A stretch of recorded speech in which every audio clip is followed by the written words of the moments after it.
ప్రభువైన యేసుక్రీస్తు నామములో అందరికీ వందనాలు. కీర్తనల గ్రంథము 46వ కీర్తన మొదటి వచనం మనం చూసినట్లయితే, ఆపత్కాలంలో ఆయన నమ్ముకొనదగిన సహాయకుడు. దేవుడు మన ఆపద సమయంలో మనకు సహాయం చేసేటువంటి వాడు. మనము దేవుని మీద ఆధారపడినప్పుడు, ఆయన సహాయాన్ని మనం కోరినప్పుడు, మనకు ఏ ఆపద వచ్చినా ఆ ఆపదలో మనకు సహాయం చేసి ఆ ఆపదలో నుండి విడిపించేటువంటి దేవుడు, రక్షించేటువంటి దేవుడు మనకున్నాడు.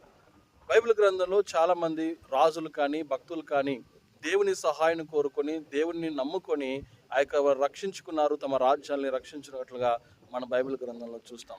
ఆ యొక్క ఇశ్రాయేళ్లకు ఫిలిస్తీన్లకు యుద్ధము జరుగుతున్నప్పుడు ఆ యొక్క ఇశ్రాయేల్లో నుంచి ఫిలిస్తీన్ మీదకి వెళ్ళడానికి, గొల్యాత్ మీదకి వెళ్ళడానికి రాజుతో సహా ప్రతి ఒక్క సైనికుడు భయపడిపోయారు. ఆ దండుపేటలోనికి దావీదు వచ్చినప్పుడు దావీదు ఆ పరిస్థితిని అంతా గమనించి ఫిలిస్తీన్ మీదకి వెళ్ళడానికి, ఫిలిస్తీన్ యొక్క దేహాన్ని చూసి భయపడిపోయినటువంటి ఈ ఇశ్రాయేల్ను చూసి యుద్ధము యెహోవాదే అనే ముందుకెళ్ళి ఆ యొక్క ఫిలిస్తీని జయించినట్లుగా మనం చూస్తాం. అలానే ఆసా దినములలో కూషీలు దండెత్తి వచ్చారు 1000 మంది సైన్యముతోనూ, అలానే 3000 రథములతో ఆ యొక్క ఇశ్రాయేల్ రాజ్యాన్ని ఆక్రమించుకోవాలని, యూదా రాజ్యాన్ని ఆక్రమించుకోవాలని కూషీలు వచ్చినప్పుడు ఆ ఆసా దేవుని సన్నిధిలో ప్రార్థన చేశాడు, యెహోవాకు మొరపెట్టాడు.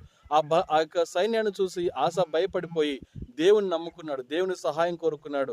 విస్తారమైన సైన్యము చేతిలో నుండి బలహీనులైన మమ్మల్ని మీరే విడిపించండి, రక్షించుటకు మీకన్నా శక్తివంతుడు ఎవరు లేరని దేవుని సహాయం కోరుకున్నాడు. దేవుని నమ్ముకున్నాడు. ఆ యొక్క కూషీల చేతిలో నుండి దేవుడు ఆ యొక్క యూదా రాజ్యం, ఆసా రాజ్యానికి దేవుడు విజయాన్ని దయచేశాడు.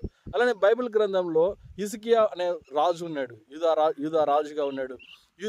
హిజ్కియా కూడా రాజుగా ఉన్నప్పుడు అష్షూరీయులు ఆ యొక్క యూదా రాజ్యాన్ని ఆక్రమించుకోవాలని ఆ యొక్క యుద్ధము చేయడానికి వచ్చినప్పుడు యూదా కూడా ఆ యొక్క హిజ్కియా కూడా దేవుని సన్నిధిలోనికి వెళ్ళి తన బట్టలు చింపుకొని ఆ యొక్క ప్రార్థించాడు, మాకు సహాయం చేయండి ప్రభువా, ఈ ఆపదలో నుండి మమ్మల్ని విడిపించండి, ఈ రాజ్యంలో నుండి మమ్మల్ని విడిపించండి, మేము బలహీనులమే, వారు చూస్తే విస్తారమైన సైన్యం ఉన్నారు, మా సైన్యం తక్కువగా ఉన్నది, మీరే మాకు సహాయం చేయమని హిజ్కియా తన బట్టలు చింపుకొని తన్ను తాను తగ్గించుకొని ఆ యొక్క యాజకులు అందరూ ప్రార్థన చేసినప్పుడు దేవుడి వారి మొర ఆలకించి ఆ యొక్క అష్షూరు దండు సైన్యంలోనికి రాత్రి దూత వెళ్ళి 185,000 మందిని హతమార్చినట్టుగా మనం చూస్తాం.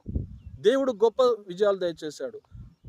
దావీదు దేవుని నమ్ముకున్నాడు, దేవుని సహాయం కోరుకున్నాడు, గొల్యాత్ మీద విజయం పొందుకున్నాడు.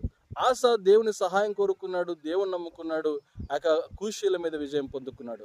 అలానే హిజ్కియా దేవుని సహాయం నమ్ముకున్నాడు, ఆ యొక్క అష్షూరు దండులో నుండి దేవుడు వారిని విడిపించాడు. మనము కూడా మన ఆపద సమయాల్లో దేవుని ప్రార్థిస్తే దేవుడు మనకు తప్పకుండా సహాయం చేస్తాడు.